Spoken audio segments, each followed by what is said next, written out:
Fiction.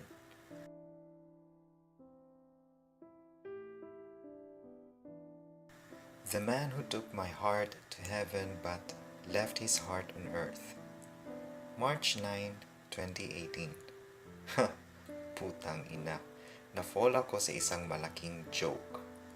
Okay, this guy, Andre, gets me on the phone from an online shiz. Makes me fall in love, makes me believe he's actually dying of leukemia, and sets me up with his girl best friend, Kay.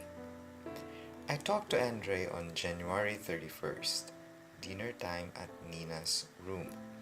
Since then, we never stopped talking. Andre never met up with me for the whole duration of our relationship. It was purely on the phone, but he sends Kay to meet up with me as his proxy. When he goes through chemo, Kay is there to talk to me or accompany me wherever. After his death last March 25, I continued the friendship I built with Kay. Kay fell in love with me, but I never fell for her. There's just too many factors about her that I can't seem to accept. Well, mostly because she's a girl too. I just can't. Soon after sulking for Andre's death, Kay told me that Andre actually never fell in love for me and that he used me as his rebound.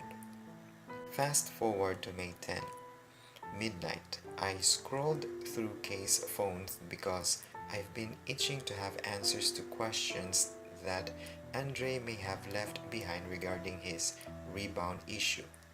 True enough, I found answers to all of the shit I went through.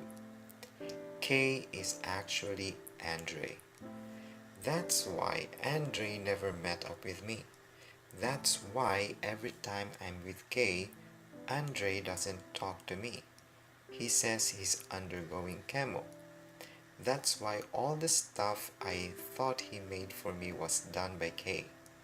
That's why Kay knows when to come and accompany me. That's why Kay knows everything about me. Because Kay is Andre. However, there's a real Andre in the story. There were times that I talked to real Andre, but most of the time it was just Kay. It was the real Andre's idea to make me think that Kay's Andre and that he is dying. But it didn't lessen the fault of Kay. She's still the biggest part of this mess. She fooled me and it's worse than cheating. Fuck it, I'd prefer getting cheated on than this hell of a lie. Kay then starts admitting everything. She finally learns to tell the truth but still not completely skipping lies.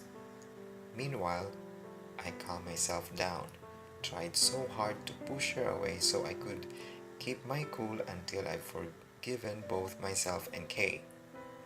But she cries and pleads for forgiveness, believing that it's that easy to forgive myself for allowing such crime to be done to me. Then, I become a bitch to her. The whole point of me trying to push her away was to avoid becoming a monster because I don't want to be that person who gets mad easily and expresses their anger by being mean and violent. I was trying to protect Kay from that monster I can transform into. Moreover, I was also trying to protect myself from possible heartaches I might feel for being mean. My heart's weak. I tried to be nice. We still met after and still tried to fix everything, but the pain inside me just keeps on pushing me to be a bitch towards her and end everything. Until such time, June 3 to 4, I've totally been okay with her, but I couldn't trust her. It means friendship without trust. But is it friendship if trust isn't involved, though?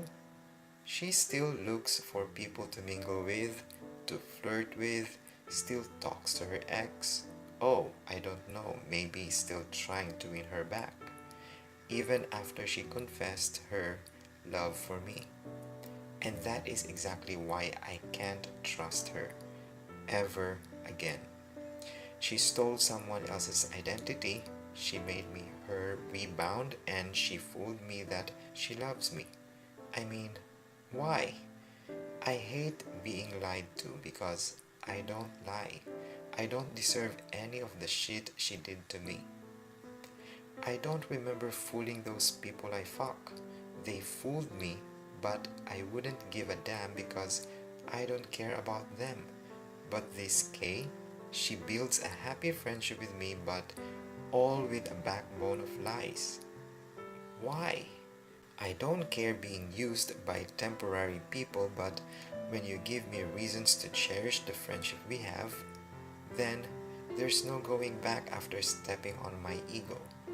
Countless times I'd say enough.